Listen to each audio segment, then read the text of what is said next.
I didn't mean to hurt you. I just didn't care enough not to. She laughed after I confronted her about cheating. I started packing without a word. She stopped laughing and went pale. I said, I didn't mean to leave you. I just don't care enough not to, and walked out. Hey viewers, before we move on to the video, please make sure to subscribe to the channel and hit the like button if you want to see more stories like this. And if you have your own story to share, send it to me. My contact info is in the description below. I'd love to feature it in an upcoming video. Thanks. The key was under the mat, right where I'd told her it would be. My flight home from the Denver conference had been canceled, then reinstated, leaving me landing at midnight instead of 4 p.m. I'd texted her from the airport, but got no reply. Not unusual for a Friday night. She was probably out with the girls, phone buried in the bottom of some glittery clutch. I just wanted my bed. The silence of my apartment was a relief after 3 days of forced networking. I dropped my suitcase by the door, the thud too loud in the stillness. That's when I saw them. 2 wine glasses on the coffee table, one with a lipstick smear the color of crushed berries. Her color. A man's leather jacket was slung over the back of her reading chair. A jacket I didn't own. A cold, humming void opened in my chest. I walked, robot-like, down the hall. Our bedroom door was ajar. The scene was a cliché, her sleeping form, back to me, and the motion silhouette of a man beside her. His arm was draped over her waist. On the floor, a condom wrapper glinted in the streetlight, bleeding through the blinds. I didn't scream. I didn't throw anything. The hum in my chest just got louder, drowning out everything. I backed out silently, went to the living room, and sat on the couch, right next to the dirty glasses. I waited. An hour later, I heard a shuffle. The bathroom light went on, then off. He came padding out, shirtless, stopping dead when he saw me. He was younger, with the carefully maintained stubble of a guy who tries hard to look like he doesn't. He didn't say a word, just hurried back down the hall. I heard frantic whispering. Maya emerged alone, wrapped in her silk robe, her face a mask of panic hardening into defiance. The guy, Jake, I'd learn later, slipped past me with his jacket and shoes, not making eye contact, and let himself out. The door clicked shut. The silence returned, now charged and sick. How long? My voice sounded foreign, calm and flat. Leo, it's not what you think. It's exactly what I think. How long, Maya? She crossed her arms, hugging herself. A few times. It doesn't mean anything. Months? Weeks? 3 months. A laugh, bitter and sharp, tried to claw its way up my throat. I swallowed it. 3 months. I'd been in Denver presenting the project that would secure my team's funding.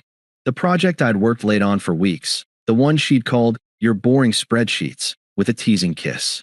I'd thought the kiss was affection. Now I knew it was dismissal. Why? She threw her hands up. Why? Because you're here, but you're not here. You're always in your head, with your work, with your quietness. Jake is present. He's exciting. So this is my fault. I didn't say that. God, you always do this, twist things to make me the villain. She paced, the robe fluttering. It just happened. I didn't plan it. I just watched her. I saw the girl I'd moved cities for, the woman whose father I'd driven to chemotherapy every week for a month. The person I'd imagined a future with, dissolving before me into a stranger performing an old, tired script. Are you in love with him? What? No. It's different. Do you want to be with him? I don't know. Maybe. It's new.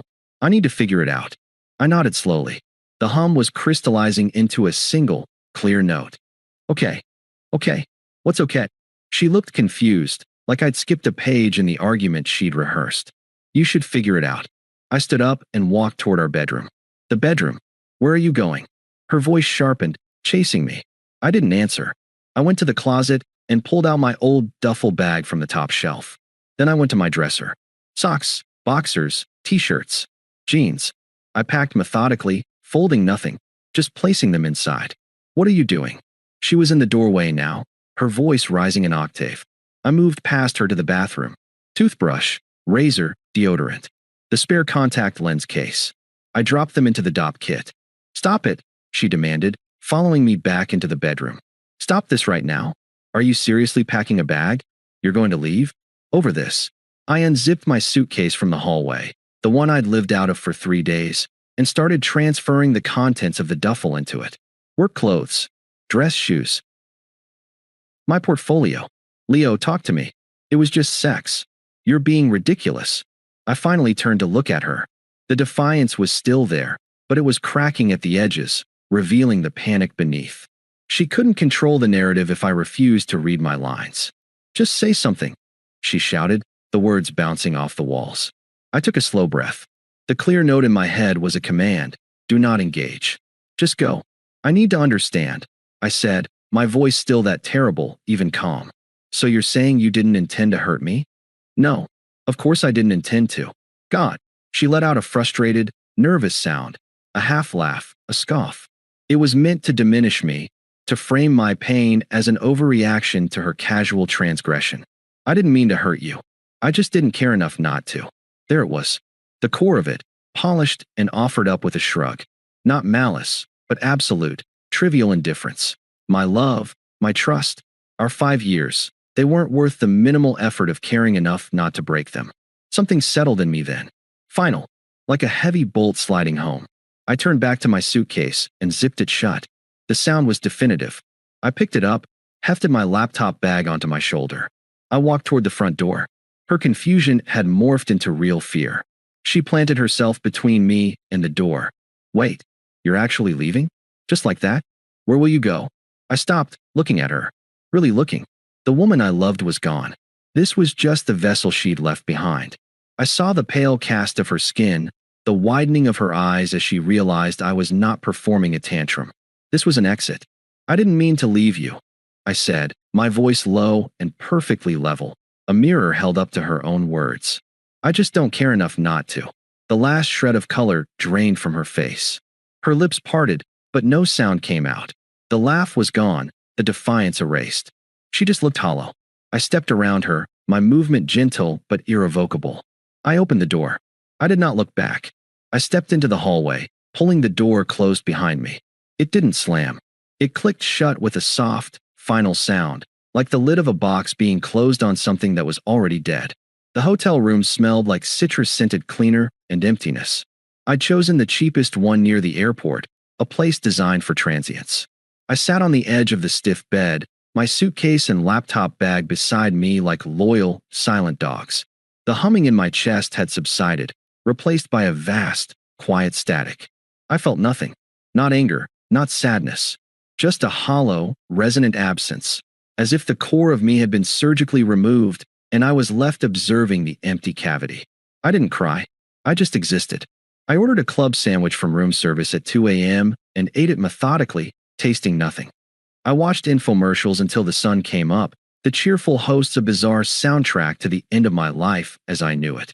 In the gray morning light, the memories began to intrude. Not the good ones. Those would hurt too much, and my mind seemed to protectively block them. Instead, it offered up a flashback, sharp and unbidden. 2 years ago, Maya, tears streaming down her face, holding the positive test. It wasn't planned. We were scared. I held her, my own heart pounding with a terrifying mix of dread and a strange, budding hope. We'll figure it out, I'd said into her hair. Together. A week later, the miscarriage. She was devastated, a raw nerve of grief. I took 2 weeks off work. I cooked every meal. I held her during the night terrors. I fielded calls from her family. I sat in the bathroom with her while she cried on the floor. When she finally emerged, blinking in the sunlight, she'd squeezed my hand and said, I don't know what I would have done without you. I had let that sentence cement my identity for years. Her protector. Her foundation. The one who stayed. Now, in the sterile hotel room, the irony was a cold knife. The one who stayed was the one who had been deemed not present. The foundation was something you built upon until you wanted a different view. Then you left it buried without a second thought. The static in my head began to recede, replaced by a cold, operational clarity. Grief was a luxury. This was now a logistical problem. My phone buzzed. A string of notifications from Maya. Where are you? This is insane. Come home so we can talk like adults. Leo, answer me. You're really going to ghost me? After everything? Fine. Be a child. I didn't block her. Not yet. I opened my banking app. I transferred my half of the last month's bills from our joint account into my personal one. I canceled the automatic payment for our upcoming vacation, The one to Costa Rica I'd been saving for as a surprise for our anniversary. The confirmation email felt like shedding a weight. Then, I sent one text. I drafted it 3 times, stripping it of any emotion, any hook she could grab onto. Me. My belongings will be collected from the apartment Tuesday afternoon. Your key will be left with Building Superintendent Lopez. Please have anything you consider yours removed before then. Her reply was instantaneous. Maya, WTF, Leo? You're just giving up? You're not even going to fight for us? This is how little I meant to you? I put the phone face down. That was the last text of hers I would ever read. I methodically went through my social media. I untagged myself. I changed my relationship status to single. I unfollowed her, and then, without drama, I blocked her. On everything. Instagram, Facebook, Twitter, even Spotify. It wasn't an act of anger. It was hygiene, removing a source of infection. Next, the friends. Our mutual circle. I picked 3 I respected the most, and sent nearly identical messages. Me, hey. Just a heads up, Maya and I have split up. It was due to infidelity on her part. I don't wish to discuss the details, but I wanted you to hear it from me. I'm taking some space, but I value your friendship. The responses were a mix of shock, support, and awkward sympathy. I thanked them and didn't engage further. I was building a wall, brick by quiet brick. Tuesday came. I hired a task service through an app. 2 polite, indifferent strangers in matching polo shirts packed the rest of my clothes, my books, my records, the set of chef's knives my father gave me. They put it all in storage unit number 317. They left the key with Super Lopez. The entire operation cost me $389. It was the best money I'd ever spent. The next few weeks passed in a strange, peaceful rhythm. I extended my stay at the airport hotel, then found a furnished sublet downtown, a minimalist box with a view of other buildings. I went to work. I did my job. I came home. I started running along the river, the pounding of my feet on the pavement a meditation. The silence in my apartment was no longer empty. It was clean. The first ripple of karma came 3 weeks later, via Derek, one of the mutual friends I'd messaged. We met for a beer, his idea. So, he said, shifting uncomfortably after the first sip. You've really gone dark, man. Just focusing, I said. On what? On not focusing on the past. He nodded, then leaned in slightly. Look, I probably shouldn't tell you this, but since you're so calm, things aren't great with Maya and Jake. I took a sip. I said nothing. My silence was an invitation for him to continue, not out of curiosity, but because I understood he needed to unload. She moved him in, like, a week after you left. Big drama. But the guy, he's a mess. Lost his bartending job, showed up drunk or not at all. I heard from Sarah that he's got a bit of a record. Petty theft, disorderly conduct. I remained quiet. And Maya's, not the same. She posted all these new chapter pics with him, but last week, she posted this vague quote about trusting the wrong people. Then deleted it. Sarah said she saw them screaming at each other in a parking lot. He threw a takeout bag at her car. I felt a distant, abstract pity, the kind you feel for a character in a movie making obviously terrible choices. It had no connection to me. Sounds unstable. I said finally, my voice neutral. Yeah, no kidding. You dodged a bullet, man. I didn't agree or disagree. A bullet implies something was shot at you. This felt more like I'd voluntarily stepped off a path that was crumbling ahead of me anyway. That night, back in my quiet sublet, my phone buzzed with a text from an unknown number. Unknown, Leo, it's Maya. I know you blocked me. Please. I made a huge mistake. Can we just talk? I'm so sorry for what I said. What I did. I'm so sorry. The words sat there on the screen, glowing in the dark room. I felt nothing. No thrill, no schadenfreude, no softening. Her apology was a pebble thrown into the ocean of my indifference. I didn't reply. I didn't block the number. I simply swiped the notification away. The screen went dark, reflecting my own placid expression back at me. The silence, once again, was absolute. And for the first time since I'd found those wine glasses, it felt like mine. The silence after her first text wasn't a tactic. It was simply my new state of being. Her words entered the atmosphere of my life and dissipated, like smoke in a vast, open space. I didn't feel strong or vindicated. I felt free. The shackles hadn't been broken in a dramatic struggle. I'd simply realized they were never locked, and I'd walked away from them. My life began to refill, not with noise, but with substance. I signed up for a woodworking course at the community center, something I'd always talked about with Maya, who'd called it a dusty old man hobby. The smell of sawdust and the focus required to make a straight cut were a meditation. I reconnected with Ben, a college friend she'd deemed too cynical, and we started hiking every Sunday. The conversations were easy, punctuated by comfortable silences as we climbed. I didn't talk about her. He didn't ask. Meanwhile, the world of my past continued to combust without me. The updates came sparingly, through the reluctant grapevine of mutual acquaintances who seemed to need to confirm the train wreck. Jake's unraveling was swift and public. A friend of a friend posted a blurry, dramatic video from a downtown bar 2 months after I'd left. It was Jake, shirtless and screaming, being pinned to the hood of a police cruiser. The caption read, "Dude tried to fight the bouncer, the bartender, and the cops. #yikes. I scrolled past. It was someone else's tragedy. Then came the first flying monkey. It was a call from Lacey, Maya's closest friend, and a woman who had always viewed me as a mildly disappointing accessory to Maya's life. "Leo, hi. God, it's been a while." Her voice was saccharine with false warmth. "Lacey, I was in my workshop, sanding the edge of a maple serving board.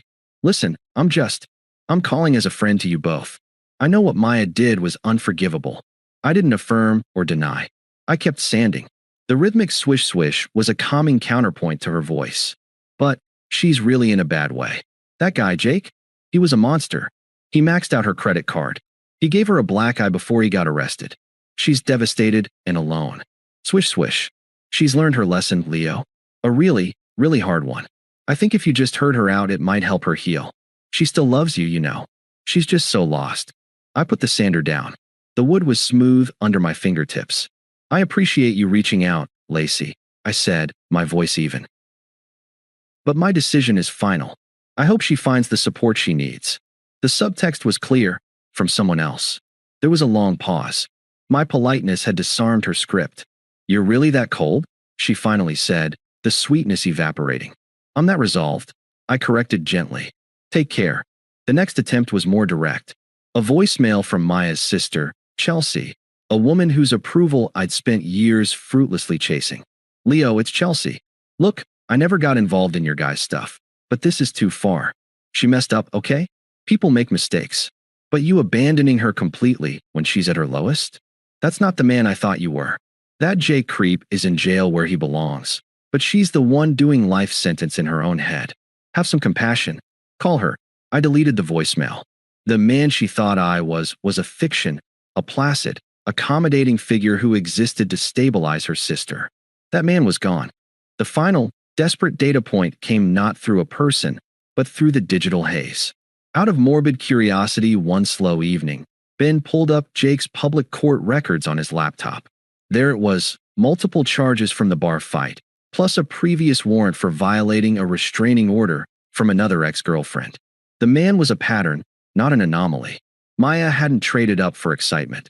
She'd jumped from a stable platform onto a known fault line. Then, my phone lit up with a local number. I let it go to voicemail. An hour later, I listened. It was Maya, but not the pleading, shattered woman from the texts.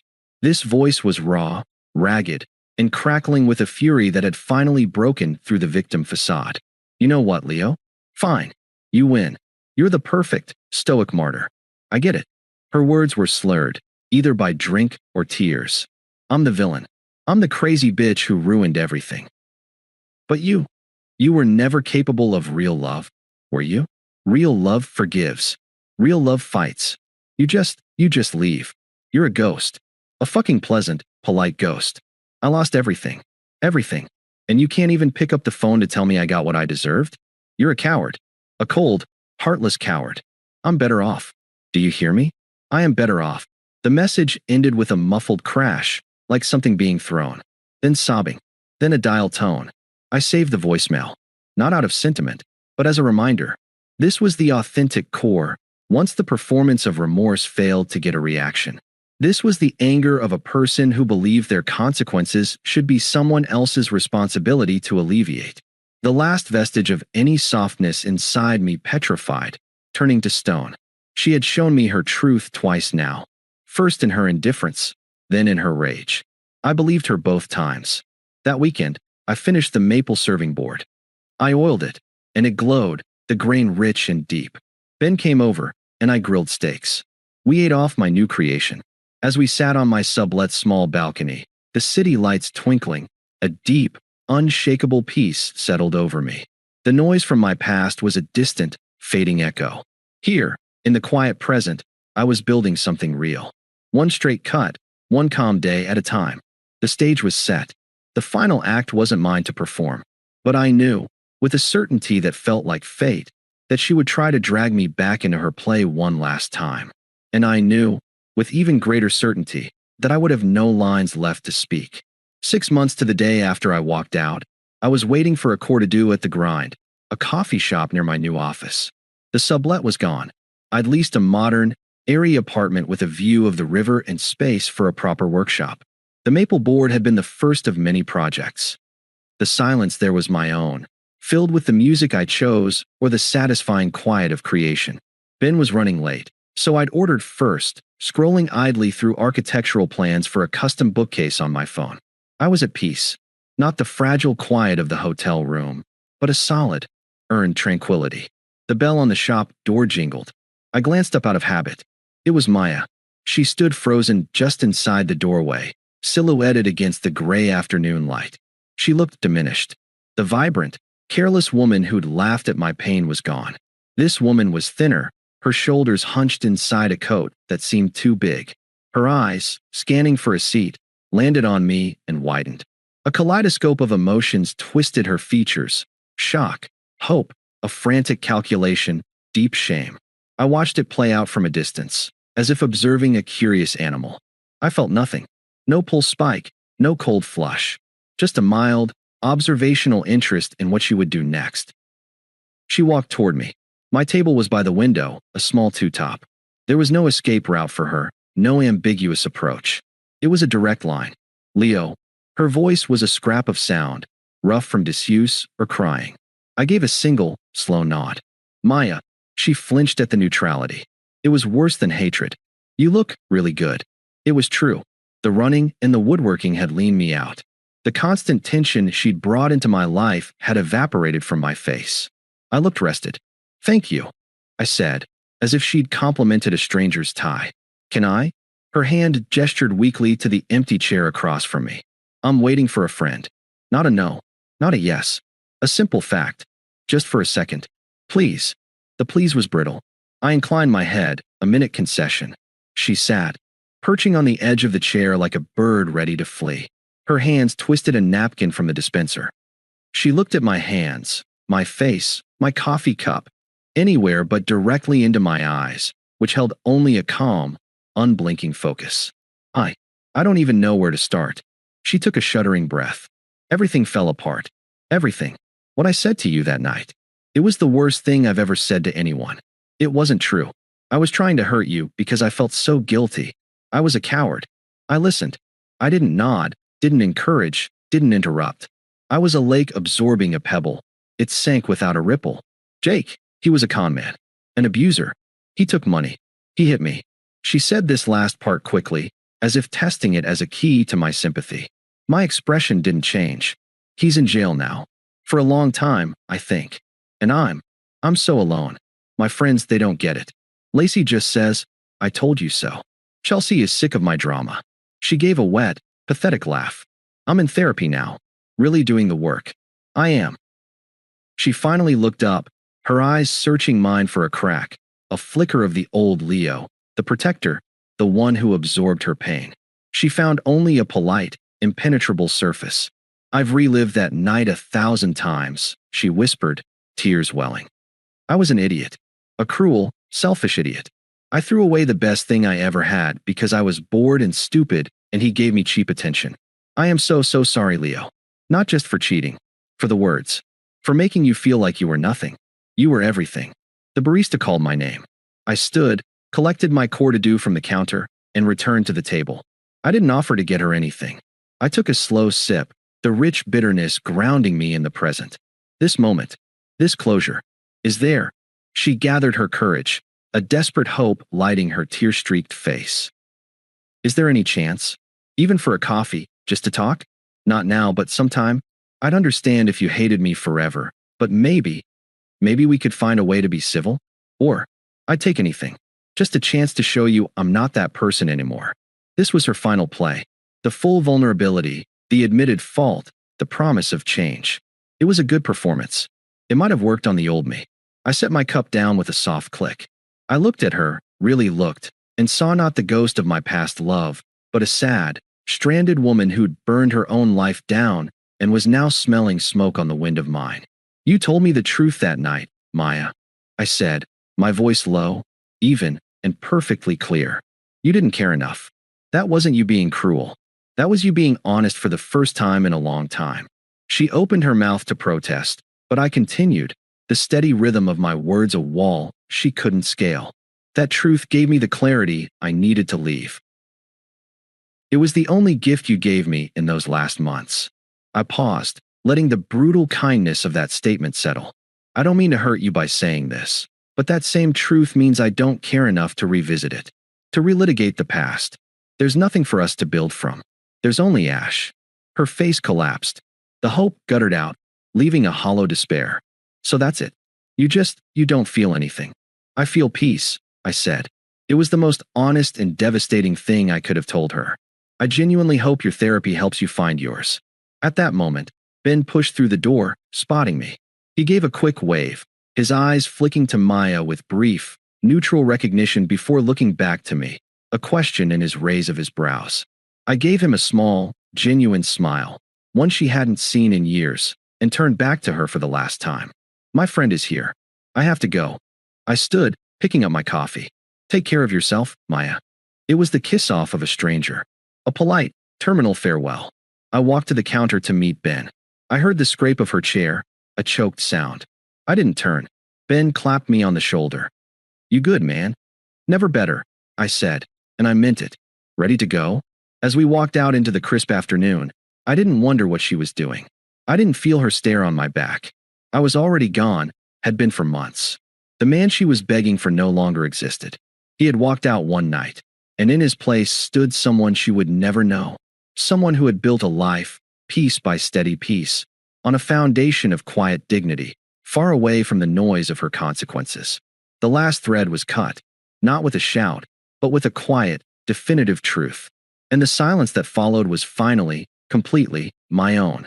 Thanks for watching. Make sure to subscribe to the channel and hit the like button. What do you think about this story? Share it in the comments.